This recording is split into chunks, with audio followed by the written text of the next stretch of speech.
Yes, yes. Hello and happy day.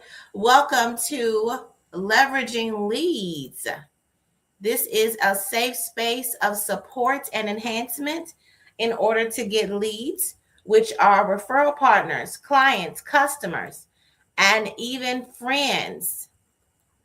Check out the pinned link that's in Clubhouse, the ticking link in all the other locations where you can put your email and you can be able to get the database of leads that we have compiled over the time that we have been doing the leveraging leads. We also will give you tips on how to be more visible. It's important to be visible so that you can share with the world what you have going on and so that you can benefit others. Yes. Now, this is an action packed event. We're only here for 30 minutes, like I said. So, top of the hour, we're going to be done. And um, so, I want you to get your pen and paper. Get your pen and paper. So, I have mine. Okay. Get your pen and paper and let's write out what we're grateful for. Okay. Write out three things you're grateful for. And then we're also I'm going to be posing some questions of the powerful introduction to you so that you can answer those and be able to walk away from this time with your powerful introduction. Then I'm going to give you an example of a powerful introduction so that you can know that yours is coming along just fine. Then you're going to have the leveraging leads lesson. And like I said, we're going to talk about imposter syndrome today. I'm not going to hold you that long with a lesson on imposter syndrome, explaining it, and then also how we can combat against imposter syndrome. All right. Then we're going to let those who've been here, who have been paying attention, who have been writing out their powerful introduction, they get a chance to share their powerful introduction. So if you're someone out there who wants to make sure you practice this, it's amazing that you do. Okay. I will tell you this: daily reiteration and declaration of who you are is vital to build confidence and call forth your desires. Yes, it is. So thank you all so much for being here and listening in. Okay. So now let's get into this gratitude. First, let me tell y'all what I am grateful for. I am grateful that you're here. So I'm grateful that we have people who are listening in. I have two co-hosts that are usually here, but one is on a cruise and the other is doesn't do Thursdays. I do Thursday, Saturday, and Sunday. Thank you so much, Love Lock, for liking the live. I appreciate it. Everybody get their daily heart me if you're here. That's amazing for you to do to get your daily heart me. All righty. So I am grateful for the audience here. I am grateful for my tea that I'm going to drink. I say tea a lot. I really am grateful for my tea. I am grateful for my daughter. All right. So you all love Lock and those. Let me know, what are you grateful for? What are you grateful for? So let me go ahead and do what we do around here. When you say what you're grateful for, we also celebrate that. We celebrate that.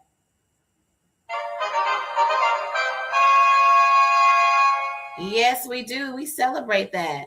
So now we're going to also say out loud, because I had a gentleman in here earlier and he said to see another day. That's what he is grateful for. Yes, that was Bernard. Happy to hear that, to read that, Bernard, that you've made it to a new day. Yay. Okay, Love Lock said they are grateful for life. Yes. You know, it's so nice to hear other people declare what they're grateful for. It's so beautiful to hear it and to know it. It just makes me feel so good inside. I don't know about you all, but I feel amazing hearing other people tell me about what they're grateful for. So you all who are still around, please let us know what you're grateful for, and we're going to move further into what we're doing today. All righty. So the next thing on the agenda is the ingredients of a powerful introduction. Now, I told you all to make sure you have your pen and paper ready because we're going to talk through the ingredients of a powerful introduction. All right. So what is that? What are those? What is a powerful introduction? It is a regular introduction, but it leads with who you are. Okay? So that's the first ingredient. Your name, and then who are you? Who you are is not what you do, it's not a responsibility, it's not a role. It is the pure essence of yourself. That is the hook that makes people want to continue to interact with you, listen to you, is that first part. Who are you? That's the question to ask yourself, right? Have you ever asked yourself that question? Huh? It's time. It's time. All right. Next is what do you do? That's when you share your title or your credentials that you have. That's when you share like what you do for a living. Like a lot of people spend a lot of time, and when you ask them who are they always go straight into what they do. But that's not who you are, okay? So it's first, who are you? Then what do you do? Then the next one is, who do you serve? Who do you serve? That'll be your target market, people who you feel compelled to care for, people who you feel compelled to serve. That is who you serve, okay? Next is, why do you serve them? What is their problems? What are their pain points? What are their issues that they have? So it's important for you to know. And let me tell you, you do actually know, because most of the time we are serving people or serving our target market because they are us. They are a past version of ourselves. Okay. So then you come along and you are the solution. You have a service or a product that you offer, which is the solution. So how do you serve them is the next question. Then after that, what makes you uniquely purposed to serve them? What is the unique value proposition? What makes you the one to give it to them, right? This is that story of transformation that you have. Like, this was the situation that you were in. You went through this and now you're here. Okay. That's when you share that story of transformation. Okay. Then you would say, who do you want to meet in this interaction? So, like right now, it's important to know, who do you want to meet right now? Are you looking for friends, customers, clients? Who are you looking for right now? Then, how do they connect with you? A lot of times when people do their powerful introduction or any kind of introduction, they'll say all these things and then they don't tell somebody how to connect with them and how to keep the relationship going. Well, this is what you need to do. Make sure you let them know how to get in contact with you. So those were the ingredients of a powerful introduction. Did you all catch those? Did you catch them? As you're coming in here, please let us know what you're grateful for. I am checking in to see if anybody is watching in the other places. We are streaming to Facebook, LinkedIn, YouTube, and also we're in Clubhouse. Okay. And so we're so excited that you're here. Please let us know what you're grateful for. We just went over the ingredients of a powerful introduction. Now we're going to go and get you an example. Yes, I'm going to share an example with you. Okay. And the example is going to be my example. Okay. So y'all listen in. What is a powerful introduction? You're going to hear one right now. I am Erica Kessie. I am the son of the Thriveverse, powered by love, wisdom, and celebration. I'm a multifaceted leader and creator. I am the universal mother. I am the CEO and therapist of Your Goal Concierge, where we offer a plethora of options for leaders. But it all begins with commanding your thriving. I would love for you to go get you a Thrive plan if you are a mom energy leader. That means that you're a fixer, helper, maybe experiencing imposter syndrome or burnout, or you could be neglecting yourself, trying to be beneficial to everyone else. Go get you a Thrive plan. You can go to yourgoalconcierge.com. Yourgoalconcierge.com is right there on the homepage for you to get a Thrive plan. And then if you feel so inclined, we can, after you look at that homepage, there's so many options there. You may want to go ahead and have a meeting with me. And if you would like to have a meeting, you can go to bit.ly, bit.ly/Erica Kessie, and you will be able to have a meeting with me. Yes.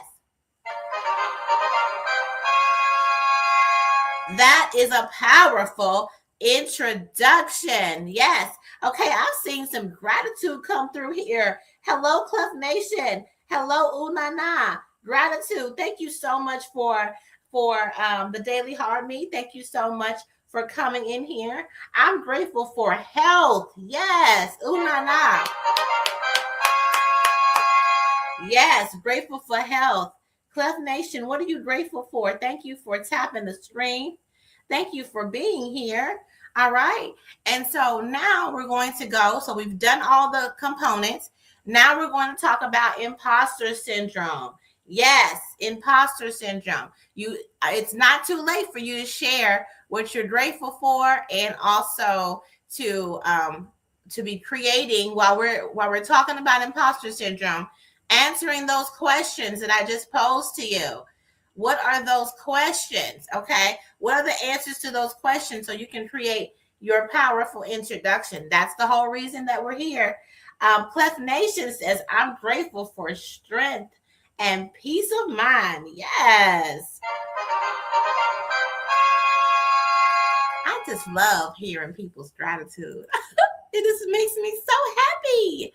I actually start all my meetings with us talking and saying what we're grateful for, because it is so vital. It really does help us to have a great meeting. We're on the same page. We're all very present, and we are excited to hear about other people and what they have going on. You can learn so much by asking people about what they're grateful for. You will learn so much about who's in their life, what they value, what they celebrate, and all those things. So it's important to just ask someone. That's a great conversation starter as well. What are you grateful for? Thank you so much, Cliff Nation, for the compliment. I appreciate that, honey. I'm in my robe today, but it's all right. This is my what is this? Crushed velvet robe. Anyway, I love it. All right, so now let's talk about imposter syndrome. Now, let's define the feeling of imposter syndrome, okay? First, let's talk about that. Imposter syndrome, which is really a phenomenon. It started like in 1950s, okay? So it's not actually it's not an actual diagnosis that you can give someone. It's a phenomena of people feeling this way from this study, okay? It is a psychological pattern in which an individual doubts their skills, their talents, or accomplishments. Okay, they have persistent internalized fear of being exposed as a fraud. All right. Okay. So despite like the external evidence of their competence, they experience this phenomena, and they remain convinced that they are frauds and do not deserve what they have achieved. Okay.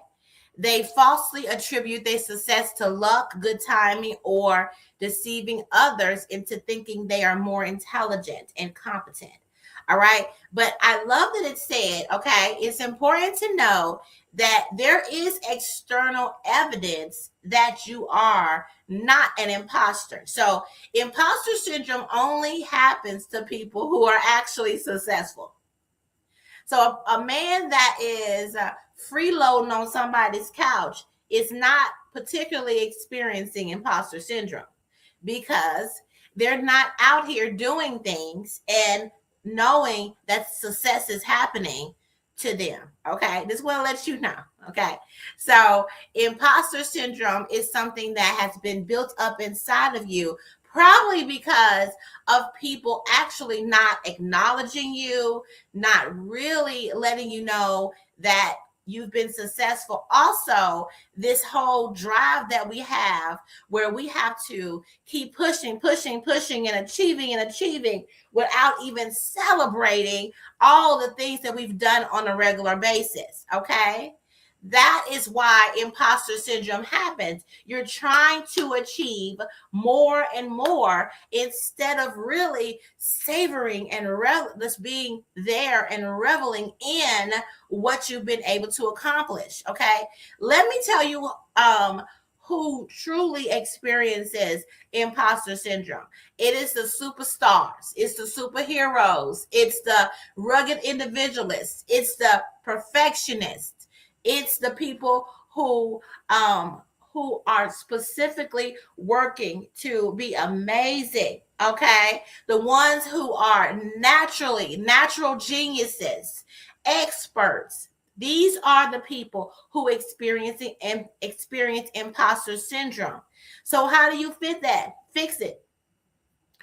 The way to really help with imposter syndrome is for you to truly remind yourself of who you are. So you see how we came in here, right?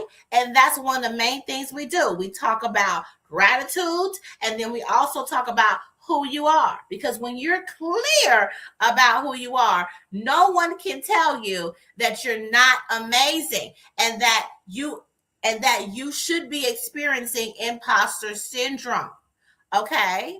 So that's exactly what I want you all to know. There are plenty of things that contribute to people feeling imposter syndrome because they have been involved with people who discredit them, or they take their or they take their they do not they take their credit. They take the credit for their ideas. They actually they do not let them soar and let them be. But the thing is, it's not about anybody letting you anything. You have to hold your own self. You have to hold that and know for a fact who you are and what you're about, and that you are amazing, absolutely amazing. Thank you so much, Monica, for being here. Oh, sorry, not Monica, Monique, for being here. I hadn't seen you in a while. Happy day to you. Please let me know what you're grateful for. Thank you so much for the roses. I appreciate that. Thank you, Kitty, for your comment. Every single comment is amazing. You want to know why? Because it benefits me. It benefits me. Thank you so much. I appreciate that. All right. And thank you, everybody else, for being here. Please let me know what you're grateful for. Happy day to you, Monique, as well. Thank you, thank you, thank you. All right. So, like I was saying, imposter syndrome. How do you fight back against imposter syndrome? It's important to get in alignment with yourself. Okay. Be in alignment. That means that you are attached fully to yourself. Your mind, your heart, and your gut instincts or your ancient wisdom is all aligned. All right? It's about you aligning with yourself and truly understanding yourself clearly. Understanding and really knowing that you are in alignment fully, your heart, your mind, and your gut instincts, your wisdom. When you are in full alignment, no one can tell you otherwise where you should go, how you should be, and how you should feel. Okay, you will not feel like a fraud when you spend time with yourself, when you are a friend to yourself, when you really honor yourself and you know how amazing you are. Okay, you stand in the power that you have. You stand in the power that you have. That's how you combat against power, against imposter syndrome. Another thing that you can do is reframe your thoughts on failure. People with imposter syndrome often see mistakes as proof of their fraudulence. Instead, adopt a growth mindset, a growth state of being. That means being in alignment. Thank you so much for following. They view mistakes and challenges as evidence that they are inadequate, but actually every mistake or every failure that you call a failure is actually a setup for you to actually get it right. We have to keep on. The thing to do is to fail fast. Fail fast. Then guess what? You'll get to the solution. All right. Another thing is, think about when people say, oh, I'm a perfectionist and there's something wrong with that. No, it's not. If there's a violinist or a soloist, solo is I do solos, soloist, violinist, they play the violin, right? If you're a perfectionist, you create perfection. How about you shift that way of thinking? That means that you're always creating perfection. You're always creating that if you are a perfectionist. That's very much something to think through, okay? So, another thing is it's important to celebrate your wins. Celebrate your wins. Every time you win, make it a big deal, okay? Truly make it a big deal. Have it that you maybe write it down, that you have a dinner about it. You really truly need to have to just kind of really be there and celebrate your wins instead of racing off to do something else. Another thing is to have a social support system. Yes, that is to have people around you who know how brilliant and amazing you are, and they remind you of who you are. They remind you that you're amazing. They remind you of your accomplishments. They remind you of how amazing you are, okay? And they remind you that no matter what, that you're loved and you're cared for. So you can have people around you that will be there for you. Okay. Now, that's how you combat against imposter syndrome. You all, thank y'all so much for listening in on this today. I hope that you all walked away with some information about imposter syndrome and how to combat against it if you're experiencing it. And I want you all to make sure that you create a thriving rest of your day. Bye.